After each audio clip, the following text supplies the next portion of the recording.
Olá, seja bem-vindo ao Portal Galeno. Hoje eu vou estar falando para vocês um vídeo fora daquela lista padrão de alimentação. Eu vou estar abordando justamente o aspecto de pilares do comportamento do paciente durante o tratamento. Eu vou explicar algumas coisas meio óbvias depois que você entende os fundamentos, mas que se a pessoa não tem isso por base, todo o resto do tratamento vai água abaixo. É um vídeo fora da sequência padrão, mas é algo fundamental de ser comentado. Por isso, segue a vinheta e vamos nessa.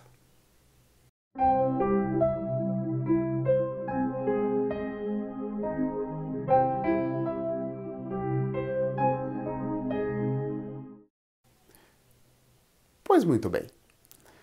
Vocês estão acostumados a ouvir sobre alimentação, sobre insulina, sobre o quanto que o pâncreas está afetado, mas hoje eu quero mostrar para vocês uma reflexão importante sobre o comportamento do paciente no tratamento.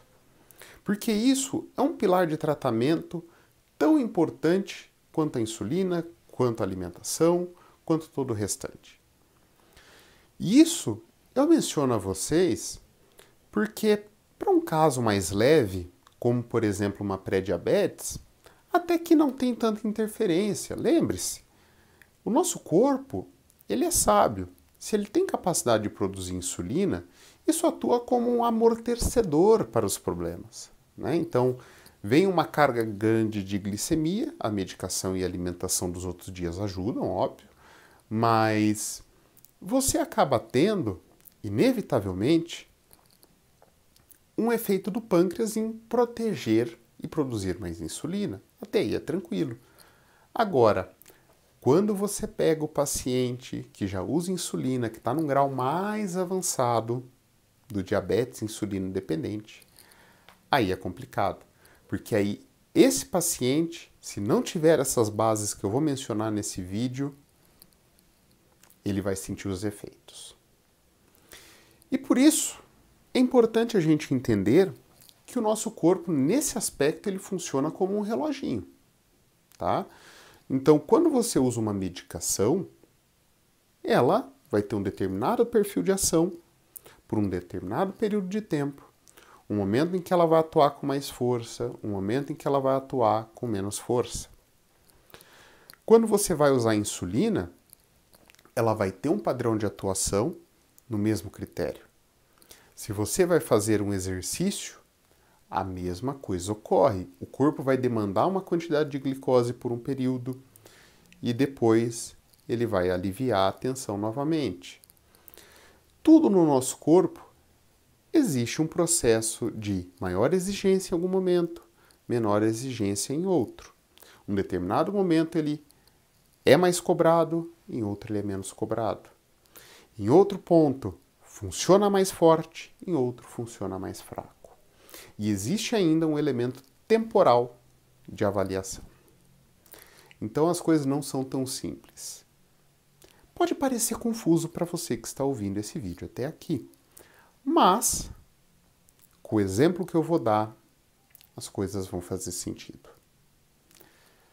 Quando eu pego um paciente que tem um nível avançado de glicemia, tem uma diabetes avançada, eu sempre peço para ele fazer uma listinha, pica o dedo, veja o valor do açúcar e anota para mim o dia e o valor, naquele determinado momento que eu já tinha previsto e combinado com ele. Agora, como você acha que vai ficar esse tratamento se esse paciente um dia acorda às 8 da manhã, outro dia acorda às 10 da manhã, outro dia acorda às 1 da tarde, no outro dia acorda às 5 da manhã? Difícil. Vocês entenderam o que eu quis dizer, não é? Esse paciente, ele acorda, toma a metformina, aplica a insulina e faz o café da manhã. Ou o contrário, faz o café da manhã e toma as medicações, aplica a insulina, tá? Ok, ele faz a junção disso. Se ele aplica às 8 da manhã, é um efeito. Se ele faz isso 11 da manhã, é outro efeito. Se ele faz isso às 5 da manhã, é outro efeito. A título de curiosidade, eu vou falar isso na parte de tratamento de medicações. A insulina NPH, que é uma branquinha, leitosinha, né? Eu vou abordar mais essas insulinas que são comumente usadas, as insulinas mais, né, Aspart, Lizard, enfim. Eu vou deixar elas à parte, tá? Eu vou abordar o que mais é utilizado, ok? Então, assim, pensa no padrão dessa insulina. Ela é usada durante 8 horas a 12 horas, no máximo 12 horas, tá? Então, você aplicou, durante 8 a 12 horas ela está atuando. Agora, imagina se essa 8 horas começa às 5 da manhã, se começa às 8 da manhã, se começa às 11 da manhã, se começa às 1 da tarde. Não tem padrão, né? Então, como que eu vou esperar algum padrão se não há padrão? Se ele anotar para mim que aquela medida veio aumentada, mas aquela medida foi feita às 9 da manhã, ela tem um peso. Se ela é 11 horas, a de jejum, é outro peso. Se ela é 5 horas, é outro peso. Ela está alta ou está baixa por quê? Está alta ou baixa porque dormiu demais? Está alta ou baixa porque faltou remédio? Porque foi remédio a mais? Porque teve erro de alimentação? Não dá para a gente ter uma noção, não dá para a gente compreender se não houver um padrão. E isso é complicado, porque sem a ideia de um padrão, nós não temos como comparar nada. Por isso, a palavra de ordem para quem tem diabetes é rotina. Rotina para acordar, para se exercitar, para comer, para tomar o remédio. Porque se nós tivermos, imagine como se a gente tivesse uma forma. Se nesse processo de forma, onde as coisas estão todas alinhadas, padronizadas, né, a gente tira uma medida diferente de açúcar, por exemplo, ou alto ou baixo, a gente consegue analisar o que teve de diferente nessa forma e achar o problema. Mas, e se o paciente um dia acordou um dia, outro dia acordou outro, um dia no café da manhã ele comeu uma torrada, no outro ele não tomou café da manhã, no outro ele resolveu comer uma banana. Se ele não tem uma regra, se ele não tem uma dieta, se um dia ele esqueceu a insulina, se no outro ele aplicou, se no outro ele juntou a dose do almoço com a dose do café da manhã porque acordou tarde. E aí? Esse valor veio da onde? Qual é o erro? O que eu tenho que orientar o paciente e mudar no paciente para que a gente corrija esse problema? Não tem como saber, né? Então, assim, a minha dica para você que é pré-diabético, diabético, se usa insulina, não usa insulina, é rotina.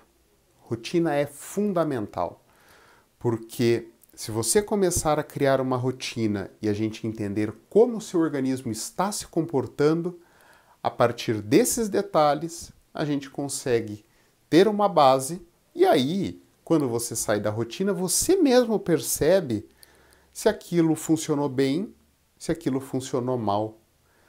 Ah, eu comi algo e de repente meu açúcar baixou, meu açúcar subiu. Opa, então eu posso até comer aquilo lá, mas fazer uma adaptação de outra forma. Você mesmo percebe isso. E esse é o mais legal. Por isso que eu digo para os pacientes, doutor, eu agora estou com a diabetes, estou usando insulina, eu nunca mais vou poder comer um pedacinho de chocolate na vida? Não, não é isso que eu digo. Eu digo para ele assim, você até vai poder ter o seu momento de saída da rotina, mas quando a gente entender como o seu corpo funciona. A gente vai recomendar que nunca saia, mas o impacto dessa saída vai ser muito menor se a gente entender o que vai acontecer. Inclusive, a gente pode prever insulinas para quantidades de carboidratos e tudo mais, para que o impacto dessa eventual saída seja o mínimo possível. Mas a base de tudo isso é entender o seu organismo, entender o seu corpo. E isso começa com rotina. Por esse vídeo é isso. O próximo vídeo vai continuar falando sobre alimentação, aí mais no aspecto qualitativo, mas agradeço a você que acompanhou esse vídeo. Não deixe de acessar o portal Galeno, ele serve tanto para redirecionar aqui para o YouTube, quanto também o sistema de telemedicina que eu estou realizando, consultas virtuais, para ou caso específico ou acompanhamento. Não deixo de pedir para que você se inscreva no canal, curta, e por esse vídeo encerro por aqui. Tchau, tchau.